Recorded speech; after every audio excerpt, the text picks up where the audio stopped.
और वहीं जहां हिमाचल में बीजेपी अपनी सरकार का 1 साल मुकम्मल होने पर जश्न मनाने की तैयारियों में है, कांग्रेस ने ऐलान कर दिया है कि वो आज के दिन को निकम्मे दिवस के तौर पर मनाएगी। कांग्रेस पार्टी ने बीजेपी पर इल्जाम लगाया कि उसने रियासत की तरक्की के लिए कुछ नहीं किया, सिर्फ झूठे वादे किए।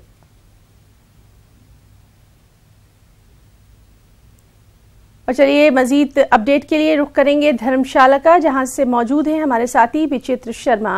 विचित्र, आपसे जानना चाहेंगे क्या कुछ तैयारियां वहां पर आज के दिन के लिए?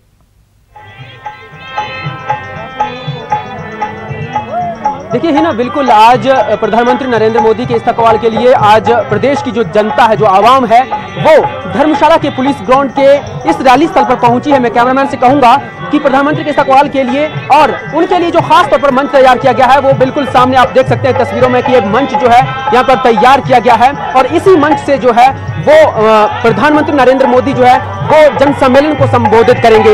इसके अलावा मैं आपको बता दूं कि यहाँ पर जो तैयारियों की आपने बात कही है, तो तैयारियां करीब तमाम तैयारियां मुकम्मल कर ली गई हैं और आज जो जश्न का माहौल है, आप देख सकते हैं कि जश्न का माहौल इस तरह से है कि जो आज की जो एक्टिविटीज हैं वो भी शुरू हो चुकी हुई हैं। आप देख सकते हैं कि यहाँ इस रैली स्थल पर जो वो 17 अलग अलग ब्लॉक बनाए गए हैं और प्रदेश के अलग अलग जगहों से जो है वो लोग यहाँ पर पहुंच रहे हैं और अब पहुंच भी चुके हैं। तो ऐसे में जो है वो महिलाओं के लिए जैसे अलग ब्लॉक बनाए गए हैं, पुरुषों के लिए अलग ब्लॉक बनाए गए हैं और इनमें बड़ी खास बात यह है कि ये जो लोग यहाँ पर पहुंचे हुए हैं उनमें से ज्यादातर लोग वो हैं जिनको केंद्र की सरकार और राज्य की सरकार द्वारा कुछ योजनाओं का जो लाभ प्राप्त हुआ है वो लाभार्थी यहाँ पर पहुंचे गए हैं।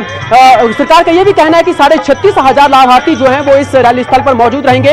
इसके अलावा जो है वो भाजपा के जो खुद के संगठन के जो कार्यकर्ता हैं वो भी यहाँ पर पहुंचे हुए हैं और मैं इस वक्त जो है जो लोग यहाँ पर पहुंचे हुए हैं मैं उनसे भी जानने की बातचीत की कोशिश करूंगा ही ना, इनसे भी पूछूंगा कि आप कहाँ से आए हैं?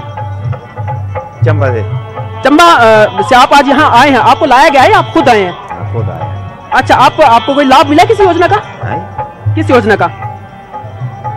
क्या कोई योजना का लाभ मिला है आपको? मिला है। किस योजना का? जैसे मकान बनाने के लिए बोला था, तो सब कुछ जो इन्होंने बोला था नरेंद्र मोदी ने सब कुछ मिला है। आप लाभार्थी हैं या कार्यकर्ता हैं?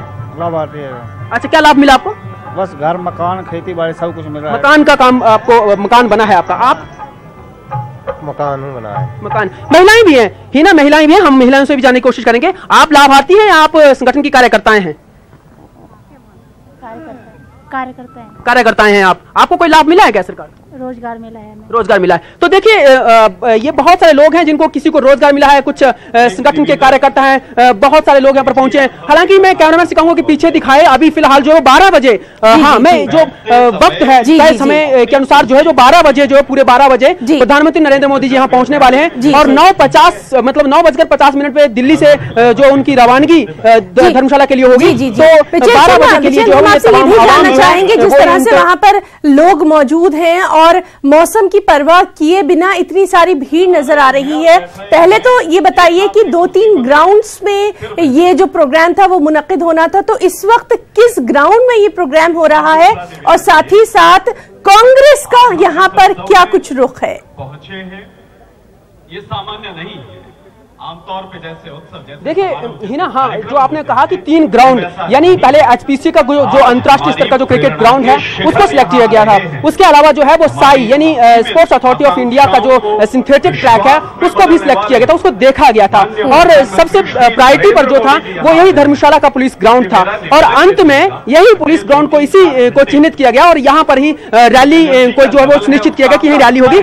चूंकि प्रदेश सरकार यहाँ पर 50 से 60 हजार की जनता को दिखाना चाहती थी, लाना चाहती थी, तो ऐसे में जो एचपीसी का जो स्टेडियम था और जो सिंथेटिक ट्रैक था वहां पर इतनी तमाम आवाम को पहुंचा पाना, ला पाना, कैपेसिटी उतनी नहीं थी। लेकिन इसकी अगर इस ग्राउंड की कैपेसिटी की बात की जाए तो इसकी कैपेसिटी जो है वो 35 से 40 हजार के बीच में, जबकि सरकार का अनुमान यह है कि यहाँ पर 60 से 70 हजार जो यहाँ पहुंचेंगे। तो जी, तो बहुत बहुत शुक्रिया और लगातार आपके जरिए और तमाम हमारे साथी जो वहां मौजूद हैं उनके जरिए इस अहम खबर पर हम नजर भी बनाए रखेंगे। तो नाजरीन, धर्मशाला पर आज हमारी खास नजर रहेगी क्योंकि वहां पीएम पहुंचने वाले हैं और वो बड़ी रैली से भी खिताब करेंगे।